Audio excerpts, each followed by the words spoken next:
Welcome to Yoga Basics. I'm Patty. I'll be your instructor today. Let's go ahead and begin by setting an intention.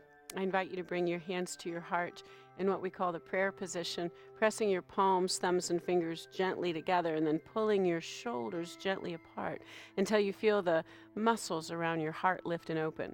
And as you feel this lifting and opening, take a moment and set an intention for yourself. Claim for yourself what it is that you want, physically, mentally, emotionally, and spiritually. Take just another moment with this intention. And so it is. Blink your eyes open if they were closed. Take a nice big inhale. And then sigh it out. Bringing the hands down. And let's go ahead and get started. Joining me today is Jessie. And we're going to be working on some standing postures, but before we get into the standing postures, we're going to warm up just a little bit. So we'll warm up with some Sufi rolls. So Jessie, go ahead and come onto your mat. Now, Jessie has got tight hip flexors. He's a big, strong guy. He likes to work out with weights. So what we've done is we've set him on some blankets, and kind of lift your hip up a little bit and see the blankets. So we've lifted his hips up just enough to make the feet that are under his knees a little bit more comfortable and to make the thigh bones parallel. So we've lifted up the hips about the height of his foot turned sideways. Now Jessie's going to hold on to the front of his shins, and this is going to be for leverage. So in this posture, we're going to extend, flex, and arch the spine. At the same time, we're going to put some rotation into the spine. So inhale, lift yourself up as you inhale, and then as you exhale, fold your heart towards the floor. Nice. Now, whichever leg is in front, that's the direction we're going to go in first. So Jessie's going to his left and then back around and to the right. So as you're making these Sufi rolls, think about what your spine is doing. As you come forward, the spine is flexing open. As you come back, the spine is flexing closed in the front and opening in the back, making nice big circles around your lap. So you've got 26 bones in the back. Each of those bones have a soft little disc or spongy fluid-filled sac in between them. And as we move through the range of motion of the bones of the back, you're positively affecting those discs, those squishy little pillows. And you're squeezing out old cerebral spinal fluid and absorbing fresh fluid. So Jessie, when you feel complete, the next time you come up, stay up. Now, since the left leg was in the front and Jessie went to the left, he's now going to switch his legs around and put the right leg in the front. So once you've changed the leg position, hold back onto the shins. Extension of the spine as you inhale up. Forward flexion as you press forward, and then begin the rotation. And again, he's going to the right to begin with. So the spine is opening those bones as you go down to the floor, and then closing through the front of those bones and opening the back as you come back, extending long over each knee. You're improving your body's ability to digest food. You're dramatically moving lymph fluid through the lymph nodes, and you're also whittling the waistline with this posture, enabling the muscles of your rib cage to snug up a little closer to the bones. And then when you feel complete, the next time you come up, stay up. And I want to get into the chest a little bit, opening and closing. So let's clasp the hands in front of you and then reach the arms out long. Now arch your back like a cat, tuck your chin to your chest. Exhale fully. And then as you inhale, bring the hands in and upside down to the top of your head and press up. There's the top of the inhale there. Go straight, straight, straight. And then exhale and arch like a cat again. Yes, tuck your chin, good. He's turned the hands back out. Then the inhale is going to bring the top of the hands to the top of the head and then reach up. And then the exhale, he's going to arch like a cat again, turning the palms away from him. Excellent. All right, release. And this time he's going to do that same movement, but clasp the hands differently. So whichever way the hands were clasped to begin with, just shift the crossing of the hands and reach. And this time I want you to reach the palms out. Now stretch, tuck your chin, pull your belly and get a nice full exhale here. Then as you inhale, bring the top of your hands to your head and up. And then exhale, arch like a cat. Reach your hands away from you. Good. Bend the elbows. Bring the top of the hands to the head and then reach up. And then arch like a cat. Good. One more time. Top of the hands to the head and then reach up. And exhale, arch like a cat. Fantastic. And then release. So we got some fluid flowing in there. We've got some energy moving. The muscles are ready to go. So come on to hands and knees and we'll do a cat-cow to standing. So spread your fingers wide. Remembering hands become feet, you want to cover a lot of real estate, shoulders over wrists, knees are hip width apart. From here, go ahead and take an inhale, look up and spread your shoulders apart. There's your inhale posture. And then as you exhale, you're going to arch like a cat, tuck your chin to your chest. Again, bring an inhale, look up, open the chest, and then let your exhale move you up into cat. And let's do one more. Inhale, open the chest, look up. And then exhale, arch like a cat. Nicely done. Bring yourself back to a nice neutral spine. And then come up to standing. So Trikonasana is where we're going, but we're going to start Trikonasana by starting in Tadasana. So let's go ahead and begin at the feet. You want your two middle toes, not the big toes, but the two middle toes to be facing straight away from you. Again, for some of you, it's going to feel like your feet are way turned in like this, but you're just trying to find those two middle toes straight away. Then pick the toes up, press at the base of the big toe, not the big toe itself, but the pad.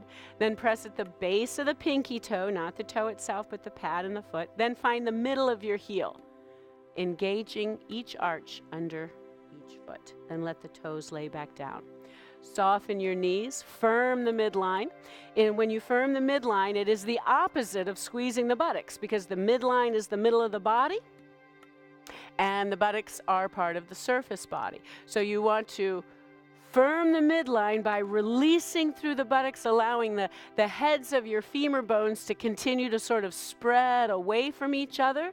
And you'll know that you're firming the midline, and we sometimes teach this by opposites. So if you have squeezed the buttocks, you've dropped the midline. That's how our body works, agonist, antagonist. So instead of squeezing the buttocks in Tadasana and pressing down too much weight into the pelvic floor, you release the squeezing of the buttocks, and you continue that action until you feel your transverse abdominis engage, and then you may or may not feel the sacral muscles engage, but you have engaged them. You've also lifted at the pelvic floor.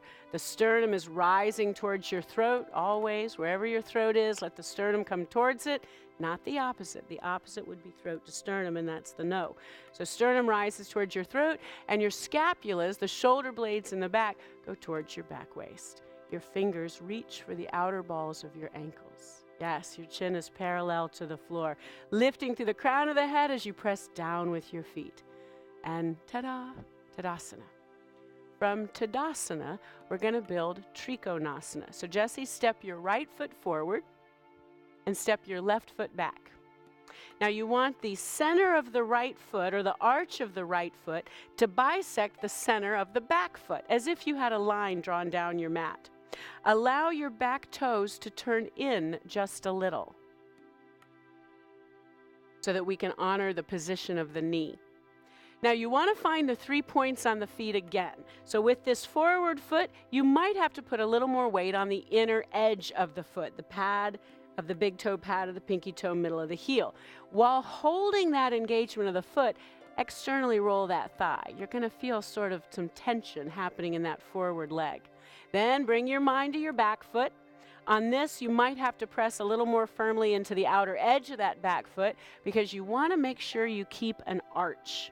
And if you allow the weight to be on the inner edge, you're flattening, and then we don't get an arch here. So you put the weight on the outer edge of that back foot without gripping your toes. Then bring yourself up. You're pressing down with your feet. They're lifting up. You're going to have your left hand on your left hip, right there, just like that. And you're going to have your right arm up. So this is a big posture. This is a full body posture. So we want to show from the feet all the way up to the crown of the head. So what we're going to do is we're going to take Jesse's Tadasana spine and we're going to try to turn it sideways. So he's going to push into the outer edge of that back foot, and he's going to lift this back hip, this left hip, and reach his right arm forward. So start with extension of the spine, and when the inner thigh says that's all you've got, bring that hand to your leg. So this is a big posture. So let's show the whole body. From here, Jesse's going to draw his low belly in, and he's going to reach his head away from his hips. There's the extension of the spine. Now, he's going to roll his heart towards the ceiling. There's the rotation of the spine. Then he's going to lean back into flexion. Once he's got this built, remember, push into your feet. You're extending the head away from the hips. You're twisting to find the rotation, heart towards the ceiling, and then you're leaning back into a little flexion, because triangle is a twisting back bend. Now, when you feel you've got the spine and the pelvis appropriately placed, then lift that left arm up and palm faces away from you. And you're going to push down with the lower hand. You're going to reach up with the upper hand and open up through the chest. So as the chest is opening, you're drawing your low belly in. Remember your structural breath, the breath where the low belly stays firm, but the chest expands on the inhale. And on the exhale, you're going to pull that belly in even more and press the exhale up and back out of the body. If you would like, and you have no neck issues, you can turn and look up. But if you have neck issues, just look down to the floor and keep it friendly in the neck. If you are looking up in this posture, close one eye and then close the other eye and tell yourself, one day I'm going to see that hand with both eyes. To come out of this posture safely, push into your feet and inhale and lift yourself up and out of the pose. Excellent. Okay. So now, Jesse, you're going to pivot on your feet. So now we have this left foot going straight down the mat. Remember, it's those two middle toes that go straight away from you. The right foot, the back foot's going to be turned in just a little bit. So find the pressure of the feet first. The middle of the heel, base of the big toe, which is right there, base of the pinky toe right there. Then a little external rotation of the leg while holding the foot firmly. On the back foot, you're going to put the weight on the outer edge of the back foot so that you have an arch. Remember, the arches or the domes are the strongest structure that we've got.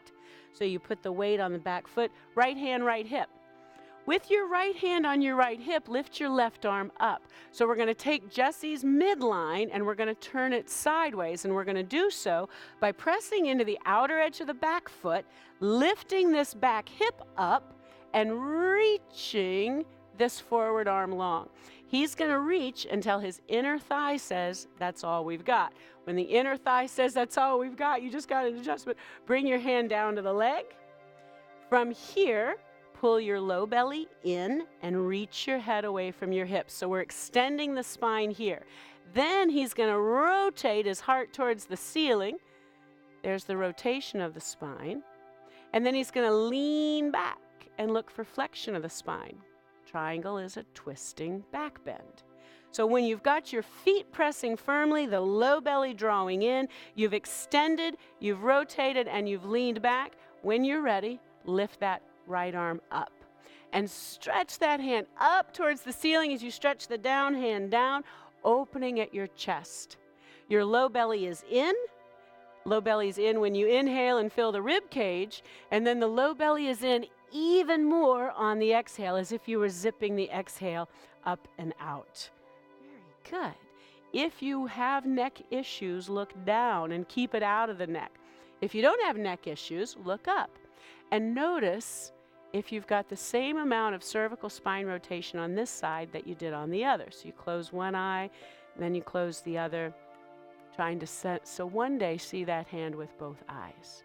Trikonasana, triangle posture. Are you ready?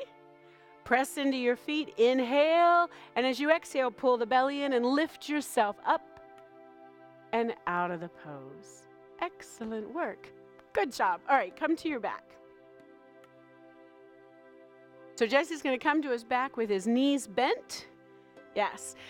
Now, what we have here is a gentleman who likes to work out and he lifts weights, and what ends up happening is that his inner shoulders get a little bit tight. We know that his inner shoulders are a little bit tight when the chin is reaching way up like this, like the head kind of falling back and the chin lifting up. So we're going to fix this with some blankets. I would say this would work. Now, I think he's a little too comfortable because he just went, So lift your head. Let's try that. We're trying to get the ears, the shoulders, the hips, and the heels all on the same plane. So I think we found it with this. Yep, so you've got ears, shoulders, hips, and heels. From this position, we're now going to do a reclining twist. And this reclining twist resets the bones of the back so that if anything was already out of whack or kind of got out of alignment while we were working, this particular posture has an excellent ability to reset the spine. So you're going to start on your back with your knees bent, and you let the floor accept your body. Just give yourself a minute to settle, letting your skeleton settle. Once you have found a comfortable position here, you're going to press into your feet and lift your hips. While your hips are in the air, let's start out by shifting them to the right and lowering them to the mat. So your hips are offset to the right. From here, you're going to straighten your left leg and bring your right knee into your chest. Now, as we firm the midline of someone's body, the pelvic floor lifts, and this is good. Now we want to stretch through the pelvic floor. So Jesse's going to grab hold of this knee and pull this knee back. Yep. And then he's going to point his left toes. So as this knee pulls back and he stretches the back of this thigh, he's going to point the left toes and stretch the top of that thigh. And this is going to translate into a pelvic floor stretch. Pelvic floor is built in a figure 8 shape, and it takes an angle to angle stretch. So inhale into this stretch, pulling the knee and pointing those left toes, and then exhale and allow that knee to come across your body, getting the knee all the way over to the floor on the left side. If that knee doesn't come to the floor, you can take your right toes and tuck them on top and behind the straight left leg, and then bring the knee to the floor. We want to stabilize the lumbar spine. And as we stabilize the lumbar spine, because it doesn't have the same rotational abilities as the rest of the spine, we then reach this right arm up, stretch through this right side, open it, and then let the right arm come to a T, palm up. Jesse's inner shoulders are very tight. As I said, he likes to work out, big guy. So eventually, this arm and this shoulder that's levitating, eventually that's going to lower down to the floor. It might take him a few years of consistent practice with yoga, but he'll be able to maintain his strength and his size. He'll just have a lot more flexibility. And what we're doing now is just letting the weight of the arm bones start to bring this arm down. And for me, I started with my arm up about this high, and it probably took, I don't know, a couple of years before the arm comes down. So you just melt into the shape of this posture. Now let's get you on the other side. So inhale here. As you exhale, draw your knee into your belly, roll to your back, feet on the mat, and square your hips. Once you're square, we're going to do the other side. So press into your feet, lift your hips. While they're in the air, shift them to the left and lower them. So your hips are offset to the left. Your right leg is straight. Bring that left knee into your chest. Now pull the left knee and point the right toes. We're now stretching across the other angle of the pelvic floor. Since it's a figure 8 shape, it takes an angle to angle stretching. As he pulls that knee in and points the toes on the straight leg, he's going to inhale deeply. And then as he exhales, he's going to bring the knee all the way over, getting the knee to the floor. Whatever you have to do to get that knee to the floor, even if it means tucking the toe. You are going to rock this way, which is going to lift this shoulder up. So stretch this arm up over your head. Reach through this whole side body, and then let the arm go to a T, palm up. And as you see, he's about even on both sides. The arm's just about this high on this side as it was on the other. But eventually, over time, the weight of the arm bones is going to open up through the clavipectoral sheath, and he's slowly going to enable himself to have the knee on one side of the floor and the back of the hand on the other side of the floor. And then we'll have to dig a hole in the floor to give him a better twist. But we've got time. Remembering that we're also supporting the head on these blankets here so that his head isn't lolling back, making it too hard on the neck. So from this posture, you allow yourself to melt into this shape, letting the inhale lift you just a little, and then on the exhale, maybe you turn your head and look a little bit more down that straight arm, allowing your body to soften into this posture. Let your fingers and your face and your feet soften. Allow your belly to soften. Allow your back to soften. And then to come out of it, take your inhale. And as you exhale, draw the knee into your belly and roll to your back. Then feet on the mat and square your hips. Excellent posture for realigning the spine and for the overall health of the spine, because when we twist through the bones of the back, we squeeze out old cerebral spinal fluid and then we soak up fresh fluid. And that's how the spine stays healthy. So from here, we're going to come into the most important pose in all of yoga, Savasana. Now, I've got Jesse's head up on blankets for the twist because a shoulder lifted up and it made his head loll back. But for this particular posture, I don't think he needs the blanket. So let's check in with the side view so that we can see where his neck is. Right now, I feel like he's a little bit closed in the throat. So Jesse, lift your head up. Let me take those blankets out of there and then bring your head back down. We're good. We're good. It's only when he twisted his body side to side that we needed to support the head, and that's due to tight inner shoulders. But he's good enough and open enough at the chest that he's got his ears, his shoulders, his hips, and his heels all on the same plane. So to come into Shavasana, we're going to start with 3 squeezes. So bring your knees into your chest and wrap your arms around your legs. Inhale here. And then exhale and squeeze yourself into a tiny ball. Loosen, inhale. Exhale, squeeze, tuck the chin, pull the belly back. Loosen, inhale. Exhale, squeeze. It's a final internal massage. And then release and let your legs go long down the mat. Jesse is comfortable with his body being flat to the floor.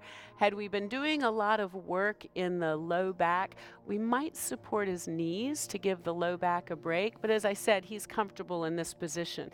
If you find that you can't get your low back comfortable if you're lying flat on the floor, take some blankets and tuck them underneath your knees. And this will give just a little gentle tip to the pelvis, making it more comfortable for you. Flatten through your upper back, your palms face up. Tuck your chin, and now melt into this shape. Coming into the most important pose, your Shavasana. In your Shavasana, you're to be as still as you can be without actually holding yourself still. It's in the stillness that your body is going to integrate and internalize the gifts and the benefits of your practice. So you've got a few jobs to do here in the stillness. The first job is to find your breath. Follow it. After following the breath, you allow your mind to expand into your body, and you make sure that you're releasing any layers of tension in the body, being as still as you can be without actually holding yourself still. Then you want to observe your mind. Notice what thoughts come up, and notice what thoughts you let go of, and notice yourself escorting your mind back to your breath and back to your body. Swallow, releasing through your throat, letting the skin on your cheeks go slack. Allow your tongue to rest gently in the back of your mouth, continuing to release any conversation with yourself as you tune in to observation of yourself, observing yourself melting, observing yourself following your breath. And when your thoughts start to gear back up into conversations or into a to-do list, just say shh and release the tangle of thoughts and escort your mind back to the following of your breath, the observation of your body, tuning in to the various vibrations of you. Now, there's a few techniques you can do during this time. You could take the sensation from your fingertips and your lips, and you can try to move those sensations that you feel throughout your whole body. Or sometimes you could tune in to a sound that's as far away from you as possible, and then try to hear a sound that's as close to you as possible, allowing your mind to drift through the sound vibration or through, as I said, the various vibrations of you. Now you can put a timer on it, or you can just take our time here. And now begin to deepen your breathing, wiggling fingers and toes. Roll out your wrists and your ankles, and then stretch your arms over your head and reach. Inhale big, and then release. Drawing your knees into your belly, roll to one side. Make a pillow for your head. Take a moment. Thank yourself. Press up. Draw your hands to your heart. And namaste.